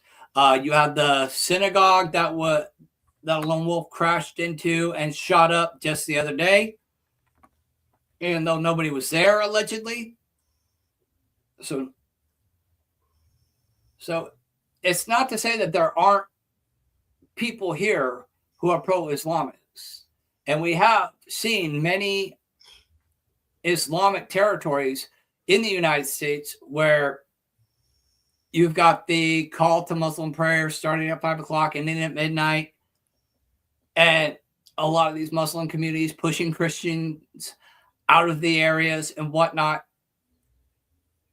So it would stand to reason that there might quite possibly be terror cells, or at least people willing to fight and die for their beliefs and their ideals. So we can't wholly rule out the possibility of possible sleeper cells or just even lone wolves in large numbers taking action. Now, Iran did say they have unconventional means for which to hurt the United States, but then we saw the attack on the U.S. Embassy. So that may be a subjective term. It could be both. It could be one. It could be the other. I don't know. But it's not something we should turn a blind eye to, I think. Or it was done by Israel to make it look like that's Iran a possibility. Israel's been notorious for that. They danced on 9/11. They were instrumental in those attacks. You have the attack by Israel of the USS Liberty several decades ago. 1967. Yeah, and 87. Thank you. So it's not an uncommon thing for the Israeli government to try to rope us into a larger conflict, especially if we are trying to pull back out of the conflict and back away from this because we got duped. So it is not outside the realm of possibilities for Israel to reach into their bag of tricks and pull another USS Liberty or even another 9/11, both of which they were intimately involved in. It's part of the public record, so don't call me anti-Semitic because, one, it's not anti-Semitic to point out the facts of criminals who are hiding behind Judaism to make which is making good Jews look bad and putting a target on their back, which is very bad. Guys were arrested in Saudi Arabia and Qatar. Yeah. So again, it's not outside these are not outside the realm. These are possibilities that are not outside the realm of possibilities, and we cannot turn a blind eye to this. But at which point it does beg the question, because the United States was founded on the idea of being a nation of Christian religious freedom. It was a Christian nation where people could come and worship God, Jesus Christ, however they wanted. And a lot of infighting started happening between Catholics and Protestants and Baptists and whatnot. And then with the subsequent witch trials, namely Salem, there was a lot of religious reform that happened in terms of legislation that changed us from a Christian nation where you were allowed to worship God however you wanted to a nation of religious freedom and diversity, which allowed for Jews, Muslims, Satanists, witchcraft, so many other non-Christian ideologies to come in and make this a universal melting pot. And even in the old days, the United States and its original founding fathers and subsequent in the 17 and 1800s were strongly opposed to the Jewish system and Jews coming in and having any sort of influence. They were strongly opposed to that. They strongly opposed the Jewish-owned banks, especially because of interest rates and whatnot. They were very opposed to that. What was that? Andrew Jackson went to war with the banks, had 2 banking wars, and was nearly assassinated. And he straight up, after taking the bullet, whooped the guy's ass and beat him to death. Yeah. I mean, so this is not an uncommon thread. And with all the opposition to the Israeli government having any influence, especially after the release of the Epstein files. So many people, the vast majority of Americans, are opposed to us continuing our present relationship with Israel. I mean, you can have good diplomatic relationships without going to war for them, supplying them military, and supplying them money, or allowing them to have any sort of influence in our financial systems, our governmental systems, and so on and so forth. And it's got to be asked, because nobody wants to ask this question, but we're heading in that direction. So it needs to be asked and addressed head on before we wind up with another Adolf Hitler on our type situation on our hands. Is this nation heading back towards that direction? And can we argue that the United States does not go well as a melting pot because of these issues with Islamic terrorism, Israeli meddling in our financial and governmental institutions, the Epstein files, Pizzagate, all of that? Are we shifting back, at least in terms of the populist consensus, I don't that think so.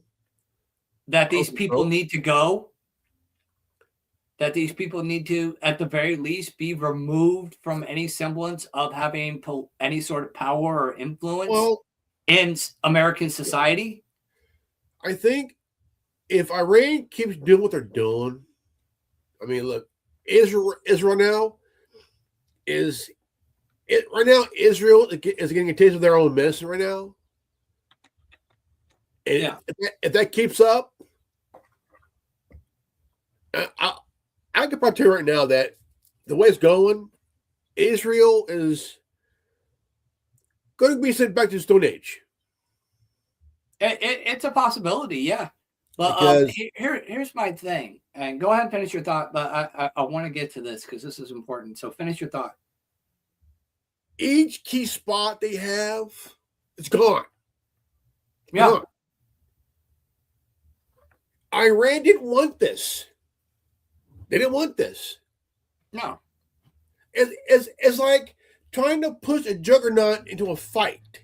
Yeah, and you could And argue then getting that, your ass whooped, right? yeah, and you can argue that, these people are extremists. They got their terror. They're very pro-terrorist type regime. A government like that should not have nuclear strike capabilities, but at the same time, you can understand them wanting to defend themselves against their country that does have nuclear capabilities. It is a double-edged sword, and one could see both sides of the argument. But here's my thing. In terms of the homeland, and this is something that nobody is talking about, and it needs to be talked about.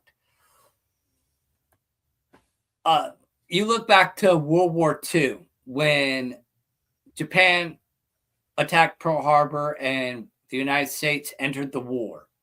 We started putting Japanese American citizens into concentration camps ourselves.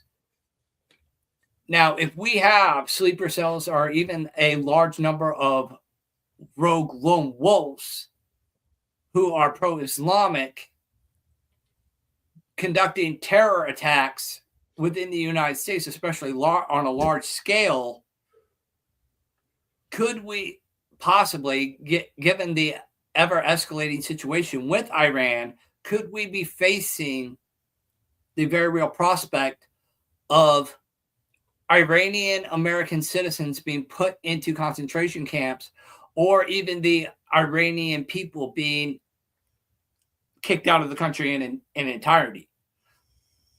And there'd be a push for this to be a solely Christian, sovereign Christian nation, free of Islam, Judaism, and any other non-Christian belief. And at which point, if you've got concentration camps in the United States and one person's a target, who's to say it doesn't then begin to spread like wildfire and encompass other cultures, such as Judaism, such as Hindus, witchcraft, Satanism, even Christians? I mean, can we argue that this is essentially the prospect of Pandora's box in terms of concentration and FEMA camps within the United States, especially if things like the power grids are knocked out. Or somebody like myself, you know. I don't care what religion you are, as long as you keep things peaceful and civil. Yeah, I could end up in those camps, you know. Yeah, because if you don't ascribe to a Christian ideology, you could be X'd out. I mean, these are very real issues that I could be put potentially face in the United States, and nobody's talking about it. I could be put in a camp and lose my citizenship. Yeah. Like that. Yeah, and at which point, if this nation does become a straight Christian nation again, what do we do to prevent the old infighting amongst Christian theologies? Or we become the Nazi States of America. That is a possibility too. I mean, any number of things can happen, but if you become a Christian nation like we were before, we had a lot of infighting between the Protestants and Catholics and Baptists and so forth. We remember you and I are both Latter-day Saints. We remember the persecution of the Mormons in the early days of their foundership and the persecution they faced.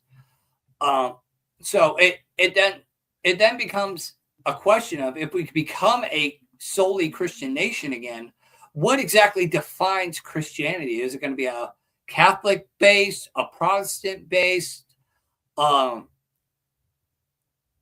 Baptist, Mormon, Jehovah's Witness? I mean, you got a lot of different Christian based theologies that would argue that one is not Christian.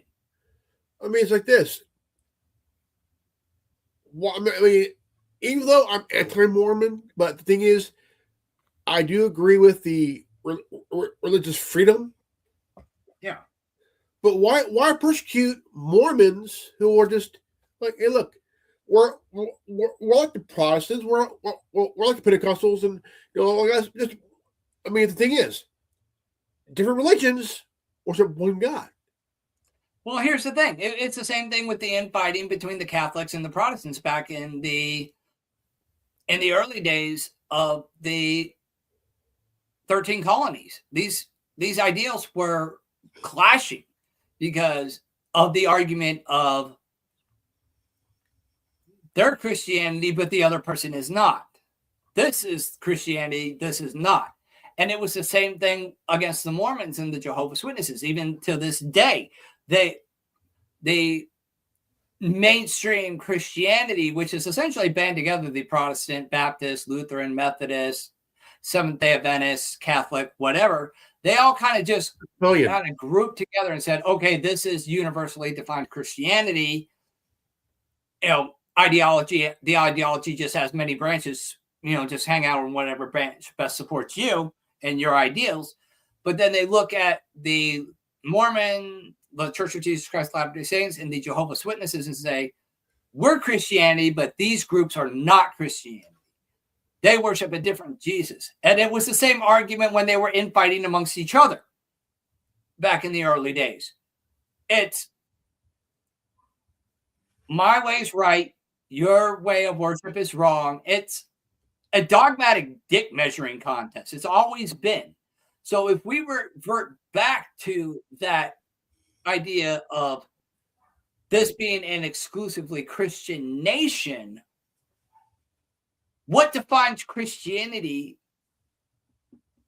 And at which point can we enact legislation that universally understands that these ideas, so long as you're worshiping Jesus Christ and adhere to certain government regulations, I mean, you understand that we got to have the separation of church and state, but we need to have, if you're going to have a Christian nation, you need to have a clear outline as to what is Christianity, and that there's an understanding. Okay, these groups exist.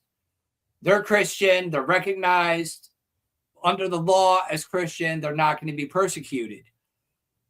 But the Muslims, the Jews, and all non-Christians got to go, kind of thing. Or is it going to be a split in the nation where you're going to have some territory like Utah be the Mormon territory, and then the South be probably like Southern Baptist, and another area Protestant, another area Lutheran, Seventh-day Adventist, Jehovah's Witness? We all know that Utah will always going to be a Mormon. Well, that's what I'm saying. With this nation eventually split up into religious territories, can these, if we become a solely Christian nation, can these ideologies that profess Christendom coexist, and there be a universal understanding that this is what defines Christians, so long as you meet X criteria? But then again, you can argue that that could lead to the persecution of certain Christian ideologies as well. So it's a real fine line that we'd really be treading. So we have the prospect of, Muslims, maybe even Jews being put in concentration camps, or even just exiled from the nation as a whole. And then the prospect of the United States is going back to being an exclusively Christian country. And at which point, what defines a Christian, and how do we come to a mutual understanding of coexistence without dividing into territories or breaking out into dogmatic-based war in a dick measuring contest? Exactly. I mean, we're heading into very real dangerous territory with these confrontations and these conversations. But these are conversations that have to be had, because it can easily head in that direction. And it's a scary thought. Big time. Because we can revert back to the old models of infighting and whatnot. It's like the Protestants versus the Catholics and the Baptists and the Mormons and all this. And yeah, be like, hi. And people die. Oh yeah, be like, hi. We don't want people to die. Well, no. It's like, hi, I'm Mr. Rogers. Say, I wear my sweater, and I'm going to kick your ass. Yeah, Zero just popped in and says, YouTube doesn't like my comments about nuking the throne of the Antichrist, making it 100 to 1,000 years before humans can even go there. I had actually talked about that before, about the prospect that the Islamists, if they do acquire a nuke, if they wanted to prevent the rise of the Jewish Messiah or the Christian Antichrist, they could, in theory, nuke the temple site, which if detonated at ground level, would radiate the ground for about 1,000 years and prevent any possibility of an Antichrist coming to power, because the Antichrist oversees the rebuilding of the third temple, or comes about after the restoration of the temple and sits in the newly rebuilt temple and declares himself as God. Exactly. Yeah, I was speaking about this quite a bit over the past few weeks. We've talked about this quite a bit, Zero. But it is a very real possibility, because no temple, no Antichrist. So I wouldn't put it past the Islamists, or even anybody wanting to avoid the Antichrist New World Order system, to maybe go in there with a dirty bomb and detonate it at ground level, or maybe even just Iran fire one of their nukes and detonate it at ground level on the Temple Mount. It's a very real possibility. Again, I'm not advocating for violence, but I will acknowledge the possibility of any potentially given outcome. And you need to discuss these things, because people are fucking nuts. Iran has been playing smart. They've been firing their cluster bombs. No, their cluster missiles and shit. Very smart. Like, dude, a nuke on Israel would be like, dude, deal with. No. Then Israel's got to respond in kind with nukes, and it's going to be all out hell. They're firing missiles where it's like all these cluster bombs. Yes. And like smart. I mean, look. And that's why you're not in control of the nuclear launch code, Zero. And that's why he's not in control of the nuclear launch codes, ladies and gentlemen. This guy will go and detonate firecrackers in places he shouldn't. Look, so we definitely don't want him in place. They're in charge of hitting the nuclear launch Israel codes. with such precision. They're dropping cluster bombs, man. They are. And they're hitting major areas like they're hitting major Israeli targets. So if they can get the cluster bombs through, they can arguably get a nuke through and prospectively hit the Temple Mount site. At which point, they'd be taking a hit because they'd be destroying the Dome of the Rock. But, at which point, who's to say it's not a radicalized anti-end of the world Christian leaning theologist going in there with a dirty bomb in his backpack? I mean, any number of things can happen. You hear the argument that the Jews are trying to bring about the end of days to prove that Jesus Christ is not the Messiah, and then the counter is the Christian community is helping Israel to bring about the end of days so as to prove that Jesus Christ is the Messiah. I'm just sitting here going, can we not blow up the fucking world and bring about the end of days, please? Can we just learn to get along and live life?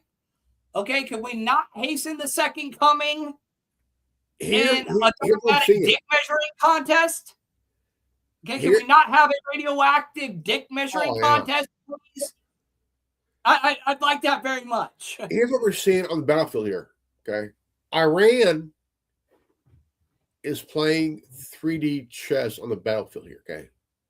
Oh, they are very much so. They're not Israel and our military are playing checkers.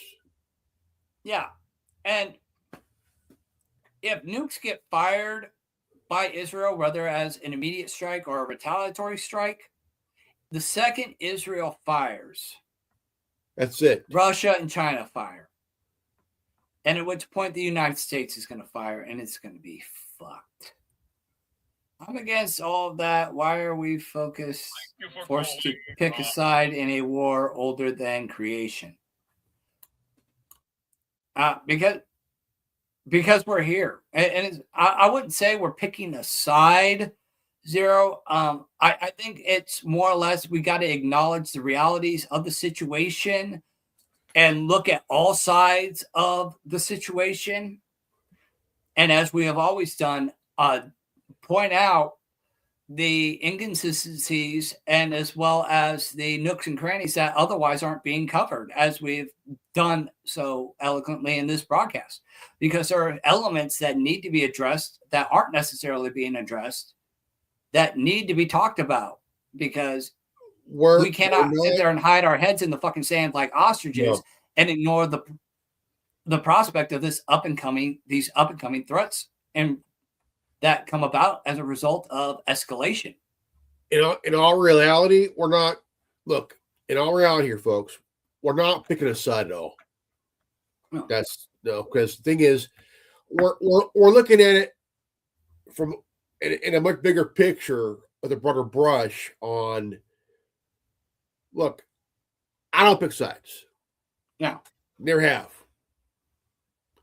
If it is a side, I'm on the side of the living.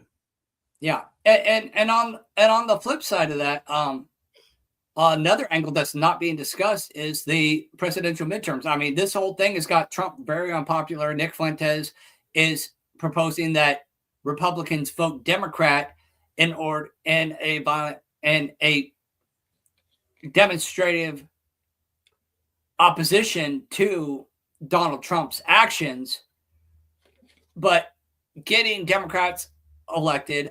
Democrats are very much anti-Israel, as is very much understood. So we stand the very real prospect of Trump being ousted of the White House if the Democrats get a majority in the House and Senate. And at which point, if they get either JD Vance to cave, or they just put somebody else in there that they can control, they may just decide to go to war with Israel and side with Iran, who the Democrats presently side with. The Democrats presently side with Iran. So if they gain power, they could oust the president and maybe even go to war again with Iran against Israel. So that's a very real possibility as well. And that's something that nobody really wants to talk about either. Has there ever been a history where the Congress is like even? Not really. I mean, and with Congress and the Senate gaining more seats because of redistricting and increasing populations, I think, and I'm going to come out and say this, I think you need to limit how many people can serve per state. Whether it's, I would say one senator, maybe two senators per Senate, per state, in the Senate per state, and at max 4, maybe 5 congressional seats per Congress. There needs to be a cap off on this, because you can't keep redistricting to get more seats, and then more seats are in the Senate. It's just turning into a clusterfuck, and we need smaller government, not bigger government. So we need to cap this off. There really needs to be a cap off. 1 to 2 senators per state and 2 to 4 congressmen per state. It needs to be a fucking cap off here, because that whole thing with redistricting is getting out of hand. We got to think here in California where that was it Prop 50 shit passed, where because most of right now most of California is red. Yeah, but with the redistricting, it prioritizes the vote of the blue vote and also the migrant demographic who isn't even legally allowed to vote, but it's allowed to due to holes in the legal system on the federal and state levels. Yeah. Conflicting, which is why Trump is so adamant about passing the SAFE Act, which he has stated that he is refusing to sign any legislation that comes to his desk until the SAFE Act is passed. How long that'll last, I do not know. We'll see how that plays out. What exactly is a SAFE Act? The SAFE Act is the legislation that would require voter ID, basically real ID, to vote. There may be, because you have the standard ID, which is for anybody living in the country, including driver's licenses, but then you have real ID, which has a little black or gold star on it that shows that you are an American citizen. And from my understanding, there may be more to this, and anybody feel free to chime in on this. My understanding of the SAFE Act is that it would require to show real ID, a real ID, at the polls before being allowed to vote. It's essentially providing proof of citizenship and eligibility to vote. And Zero goes, people think Trump actually has power when we have Congress people who have been there since Bush Jr. or before. I mean, not Todd Blanche, fucking Chuck Schumer and Nancy Pelosi, they've been there as far back as the 90s, as far back as I can remember. He followed by Senator Ed Mackey, who has served for 48 years since 1977. It's crazy how people think the president is in control. Again, all of these people need to get back to the idea that they are of the people, by the people, for the people. 1975. Yeah. And these all these governing bodies need to get back to the understanding that they are elected representatives who are not in place to impose their will on the American people, but to carry out the will of the American people. That they are not leaders, they are elected representatives. They are not leaders. They are public servants. They do not get to dictate to the American people what they do not get to dictate their will on the American people. They have to carry out the will of the American people. And that is what we need to get back to, ladies and gentlemen. I want to respond to Zero's thing here. Right. If you look at the late Dianne Feinstein, she served longer since the 60s. Yeah, a lot. And that's another thing. There needs to be term limits. We need to put term limits on these people. She was 92 when she died. 92. Yeah.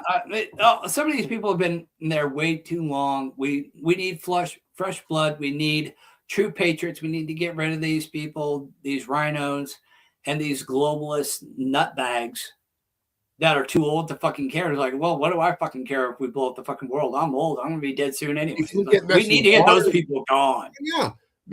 Mexican Water, she's 81. Yeah. She's supposed to look, check this out. She's supposed to represent the people of Los Angeles. Yeah. But she lives in Beverly Hills. Yeah. Of course. Like, are you really surprised?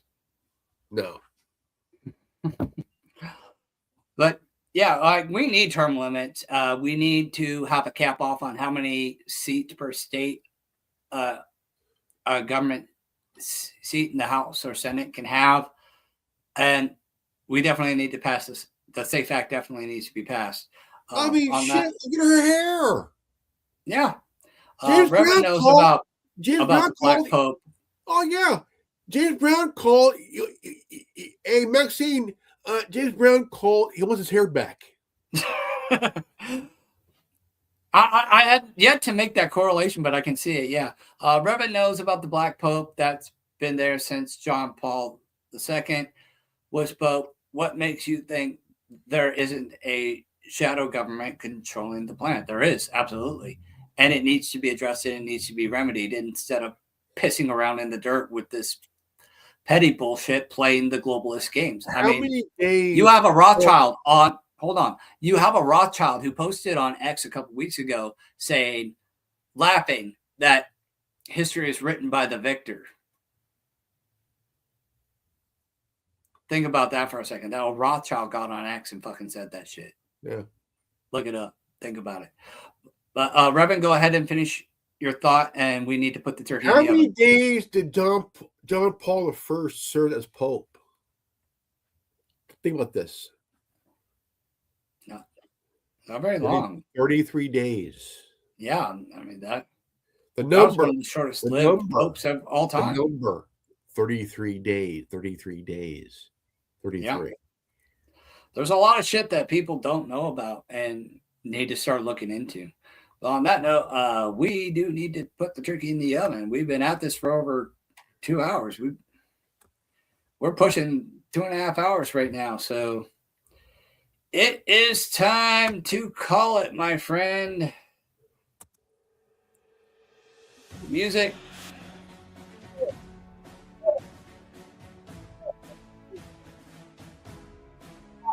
Presented here. And Zero just keeps talking. Love you, Zero. Y'all have a good day. Tim and Revan. You too, Zero. Pleasure to have you on. Thank you for chiming in. For everybody who tuned in, thank you. And Revan, you and I had quite an interesting conversation. And to everybody watching this, if you've enjoyed this podcast and it was very thought-provoking to you, please share the retransmission. Like and follow us on our various social medias, X, YouTube, Rumble, Facebook, all at REALTWWRN. Fuck up YouTube's algorithm by hitting the like and subscribe button, as well as that notification bell to be notified anytime we go live. Check out our online store. Tons of great merchandise there. And as always, check. Yep. And the backgrounds have been removed, so it's just straight up images now. Complete, clean, beautiful. And as always, keep the conversation going. If you have thoughts, opinions, or ideas, chime in the comments. Even after we've gone off air, I will respond. Reppin will respond. We're here.